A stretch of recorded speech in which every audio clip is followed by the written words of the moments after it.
Hello, hello, Loving Without Boundaries community. I am really excited to be here with our newly ICF certified coach, B, who recently I've been so proud of her. I've been speaking about it off the mountaintops that we have a world-class, internationally certified team here.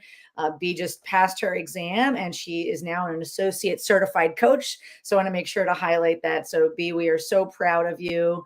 And B is a graduate of our flagship relationship coaching program, who had such a great, amazing transformation that she decided to switch careers, become a coach, and now she is part of our world-class team. So B, could not be prouder of you. You are just amazing. And I'm excited to be doing this Facebook Live here with you today. So my name's Kitty Chambliss. I am MCC Master Level Certified Coach. And I would venture to guess that B and I are the only ICF certified team who specialize in consensual non-monogamous relationship coaching and serving the LGBTQ plus community to help people live their most authentic lives and navigate all the different challenges that can come up within that space. So with that, B, I would love to just have you introduce yourself and tell us about the topic that we're going to be discussing today. Well, thank you so much, Kiri, for your well wishes and introducing me briefly. Just to stack on that, yeah, I indeed went through this flagship program 2.5 years ago. That was absolutely life-changing for me. So having this certification completed now is a massive milestone. And I definitely wouldn't have been able to imagine that this is going to be happening, that from that place that I was struggling across the board in all areas of my life, I'm going to be having this conversation with you today about a particular pattern that was really showing up in my life in a few of my relationships. So today we're going to talk about what rescuing is and how this can show up in relationship and what can be some of the implications of this particular pattern showing up. It's possibly not known to some people. I definitely didn't know about this particular pattern before I started working with you, Kiri. So to me, it's really close to my heart that I'm able to speak to this today and help others to have that similar self-awareness that I had back then.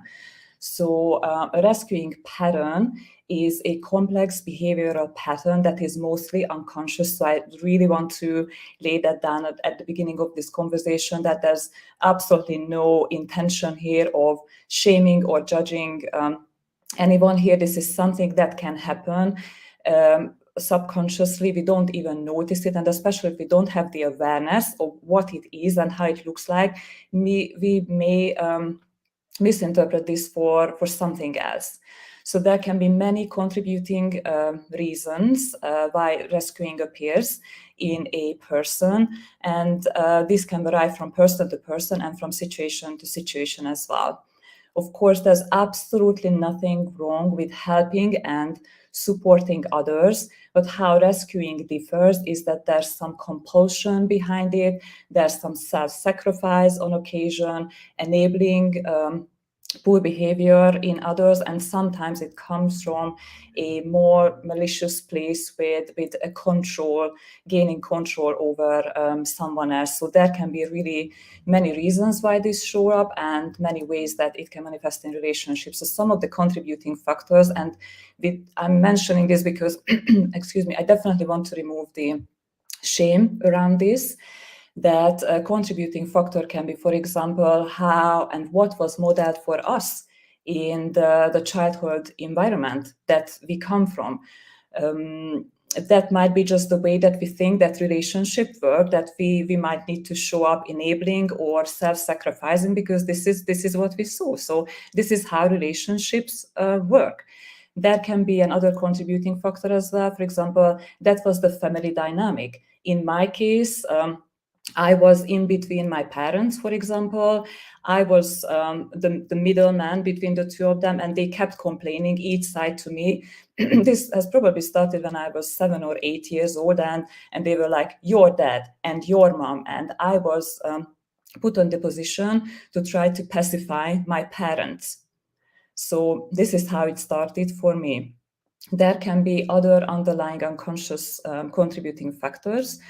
Why rescuing patterns can show up in adult life. For example, again, not conscious diversion from our own stresses and anxieties, because if we're deeply invested in solving problems for others, in fixing their patterns, then we don't spend time working on our own growth edges, for example, abandonment fears, a sense of powerlessness. We may notice that we don't feel good in a relationship, that there's something unhealthy going on, but instead of addressing that particular issue, we keep showing up as a rescuer. So there might be a distraction from boundary work, or we may want to avoid feeling a sense of guilt. But these are just a few contributing factors. Mhm. Now, was there Okay. anything that I was gonna share something really quick here, B. Thank you for bringing up this important topic. I think, like you mentioned, a lot of people don't realize that this pattern of rescuing other people, trying to fix other people, can show up and be something that is detrimental in relationships. So I really appreciate you sharing this with us. And I have a friend of mine in my own life where we've known each other, gosh, it's going on 20 years now. And she kept getting in situations where she would pick guys to date. She had a pattern of she's a tall person, so she wanted to find people that were taller than her, who were good looking, who had a decent career, and so she had kind of like a type that she was looking for.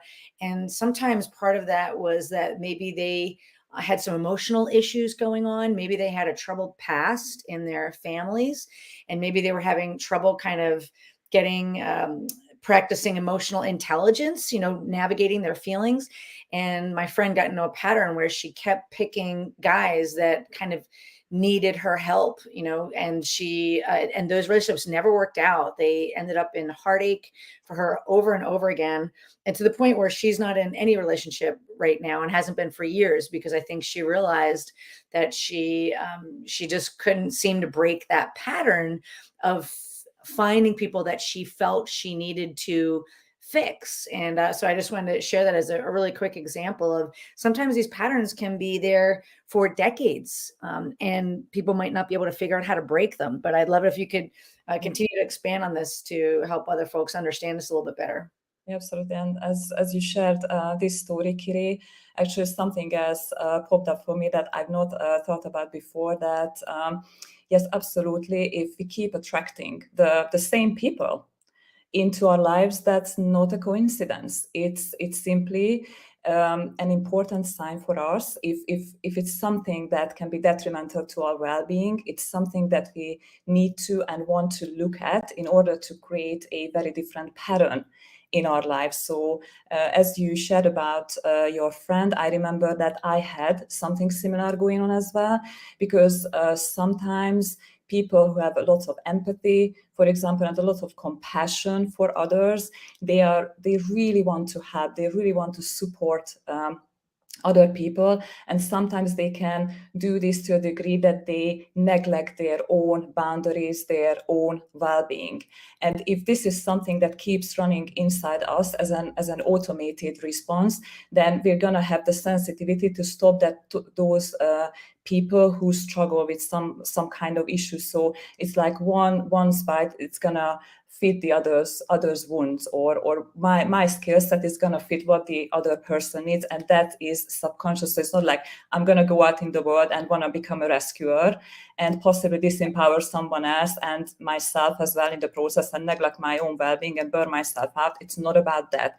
It's as you said, this is a pattern that's been possibly in the making for decades, and with the proper self-awareness, we can shine our spotlight onto that and start changing it. I also have something that popped up for me, that there can be other expressions as well, how rescuing can show up. For example, enabling unhealthy, poor behavior in someone else, and with this shielding them from the consequences from their actions. This happened in one of my longer term relationships, where unconsciously, and back then I wasn't aware of this particular pattern, what it meant, what I was doing. I was shielding this person from their aggressive outbursts and their distance from my family and friends. So they kept this intentional distance and kept coming up with stories, and I played along. I played the partner in crime here, and I kept coming up with stories myself, how to explain the behavior is this personal way, the angry outbursts, the distancing as well, including making up stories to my family as well. And what I noticed looking back from this place where I am today is that back then, so first of all, I didn't know, as I mentioned, I didn't know what I was doing because I wasn't aware of this pattern. And the second, that I had a lack of personal power back then in my life. So what I felt is that without this person, without this particular relationship, I won't be able to exist properly. So I was dependent. This was definitely a codependent pattern for me. And another example that comes up for me is when this was a few months old relationship, and I was really high on NRE. I didn't notice that I showed up with a different rescuing pattern here, which was that I was somehow not interacting with the person where they were at the present time, but I was really focused on the future, that if I just invested more in the relationship, if I just held space, if I just showed up supportive and lead by example, then this person would possibly change. They absolutely have the potential to change to someone who would meet my needs 6 months, a year down the road. And I didn't notice this first. Once it started creeping in that something is off in this relationship, we were in a few months' time, I actually pulled back and ended this relationship because it really started off on the wrong foot. This wasn't the only reason, but I was like, oh, this is a pattern of mine, so it's time to stop. And this was the last time that I allowed this pattern to show up for me, and really got to work to eliminate and show up from a different place. Yeah. How long ago was that? About 2 years ago. So I was about, transforming already from the knowledge that I got from our work together, but still I needed time to really be observant of my own patterns. Good for you. Well, I'm so proud of you, B, for reaching out for help in the first place 2.5 years ago, and doing the work, looking at your demons, looking at your own patterns. And I know how much courage and resilience that took for you to do that. But look at where you are now. Like, now you've completely switched careers. You've just become a certified coach, and you can look back with grace and dignity at some of those patterns that you had from the past, so that you can turn around and pay it forward and help our community here. So I really honor that. So I'd love to hear some of your thoughts a little bit more on what are some of either the expressions of when somebody could be in a rescuing pattern, or what that might look like. Yeah, so some other patterns. So we already touched on 3. The drive can be, and again, it's something unconscious that we might not be aware of and not doing intentionally, is that we try to gain validation and the sense of power in a relationship, that we are needed, we are wanted. And this can show up as excessive helping the other person, like excessive saving them from their own actions or the work that they need to be doing, stepping even if they're not asked for it. So sometimes this can look like intrusion as well. Sometimes we can disregard the other person's boundaries because they might be able to figure things out on their own, but I'm here with my torch, I'm here with my light, and I'm here to save you, I'm here to save the day. And this is not going to send a positive message to the other person as well. And this feels really, really intrusive. Another way that comes to mind is when someone tries to gain control over the other person. So there's this intention that can be part subconscious and part conscious intention to to engage with other people and create deeper and longer lasting relationships where there's a chance that a dependency can be created, whether it's financial dependency, whether it's emotional dependency, so that that particular person, the rescuer, enabler, fixer, can feel that they are in control of the relationship, that they are in control of the other person. But I want to add that this is only a temporary sense of fake safety. So in the moment, this can feel like, oh, okay, there's a little bit of calm. I don't have to find my own demons. I don't have to do my own work. But the problems are not going to go away. And our threat system, this fight, freeze, and flee system is going to be kept alive, and it's going to be kept going, pumping stress hormones in our body, because there's going to be no rest, there's going to be no relaxation. We're going to be primed for threat, not only with this manifestation of rescuing, but with other manifestations as well. So I really wanted to highlight that it can feel okay in the moment that, okay, I'm needed, I'm wanted, I feel this temporary sense of power, but is it really a relaxed, conscious, joyful power that feels like expansion, or is it I'm contracted and I fear when I need to step in with another manipulative tactic, for example, or when I need to step in with rescuing? Yeah.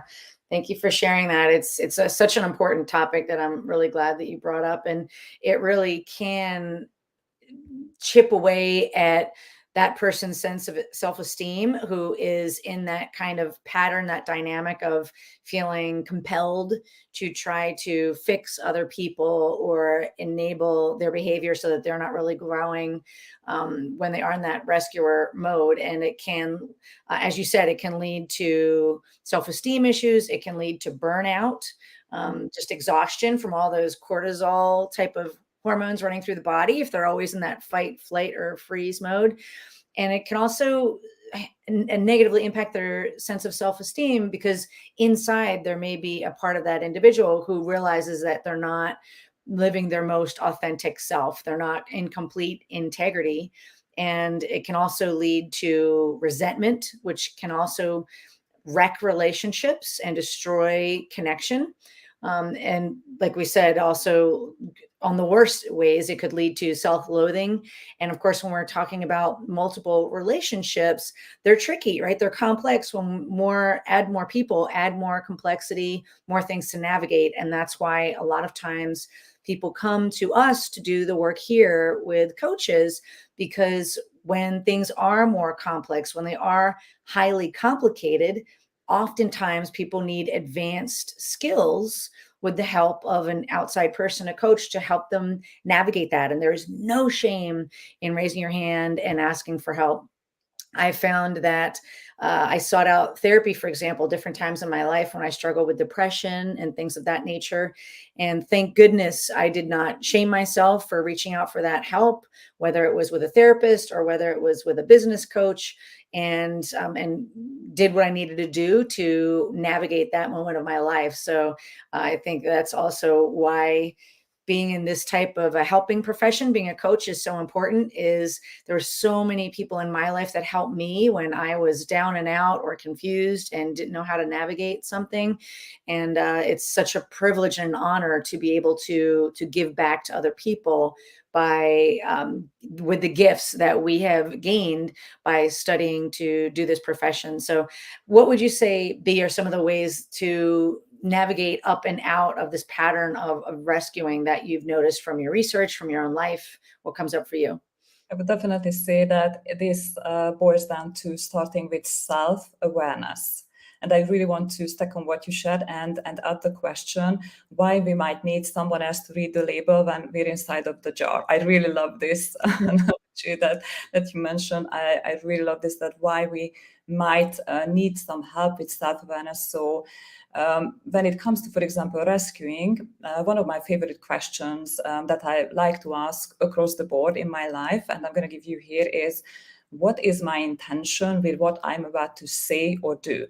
And first response when we rescue others or save them or help them or support them, that can come up that I just want to save and support and just really want to help. But asking the question a little bit a different way. Okay, what is the intention behind my intention? What might need someone who is professional, who knows how to ask the empowering questions that really drill down to the root causes, to the sources where our patterns are coming from. So this is one of the places when we can start asking those really empowering questions that move us into solution-oriented mode, is with the help of a professional. Plus, what I want to add is that coming from my personal experience, seeing it in myself and the other amazing people that we work with so far, that it can make such a big difference when there's someone holding space and being a guide. Because if we really want to change, if we really want to create transformation in our lives, we might need to go into a place in order to let in the new, to create space for the new. We got to break down the old, which means that our self-concept, what we believed ourselves to be, of who we are, might need to break down in places, because that's the only way that we can create something new. And that can be a very vulnerable, a very delicate process. And sometimes we're not able to navigate this powerfully on our own. So having that guide, that safe space, can make all the difference in this particular process. Thank you, B. And it also takes guts and knowing that you are worth investing in. You deserve to live your best and your most authentic life. And sometimes we can't get there on our own, or sometimes it might take years and years or even decades, when you can compress time by working with a coach or a mentor who has your best interest at heart. And I really do believe that that working, like, find the best mentor or coach that resonates with you, that you jive with, and do whatever it takes to work with them if you are struggling, because there's just no reason to have unnecessary suffering in your life when you can close the gap from where you are now to where you really want to be, and do it with more joyfulness, more of a sense of peace inside your heart, while you're also gaining really important relationship skills and living your most authentic life skills within a framework where you have other people who are doing that, like-minded peers, which is why we're so happy that you are here in our community here at Loving Without Boundaries. So at the end of the day, you know that you are not alone. So if any of this is resonating with you, if you are maybe struggling with some of those patterns, whether it's rescuing or feeling like you are in a victim position, feeling helpless and hopeless, or maybe you're in a toxic dynamic with one or more of your partners, and you know that this is something that needs to get worked on, whether it's like a codependent behavior pattern or something other than that, that you know you want to work on. If that's you and you are wanting to have some help, I do invite you to reach out, and it just starts with a conversation. It's just simply a conversation. If you go to the link lovingwithoutboundaries.com/apply, that takes you into my calendar. You can simply pick a time that works for you. There'll be a very brief form for you to fill out that just sets us up for success on the call, to give me some context about where you are, so that we can really hit the ground running on that call. And if that's you, reach out again at lovingwithoutboundaries.com/apply. That's how B and I first got introduced to each other, when I'm here on the East Coast of America and B was in the UK at the time. But the magic of technology got us together to the point that now we're here. And yeah, it's just an incredible place to be, to know that in the year 2023, there are so many ways to find your people, to find the help that you need to live your most authentic life, your best life. And you don't have to wait months or years. You can start literally today by taking one positive action, and that could be simply booking a call. And would that be any other parting words that you would like to share? Yeah, I want to stack on what you just shared, Kelly, that there's absolutely no reason to live with self-defeating patterns. One can definitely compress time for possibly decades down to a few months to start really creating something very, very deep transformation.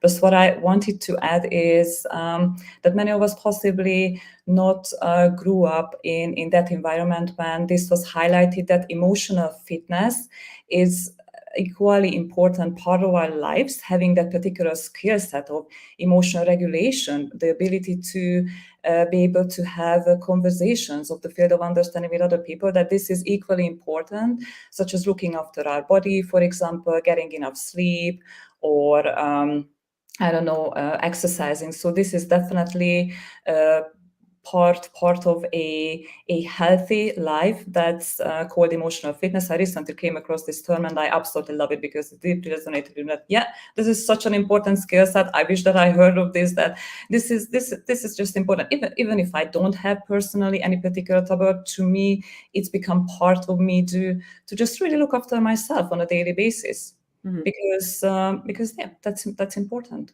Yeah.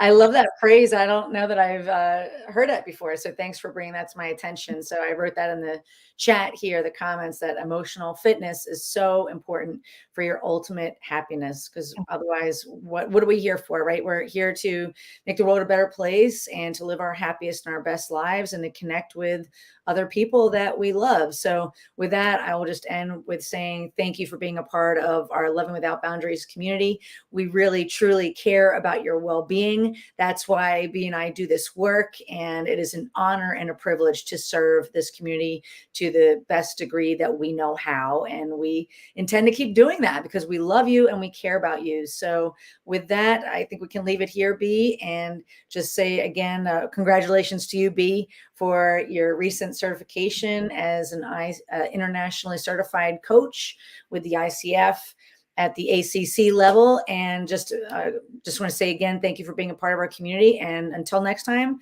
we will see you soon. Bye. Bye-bye.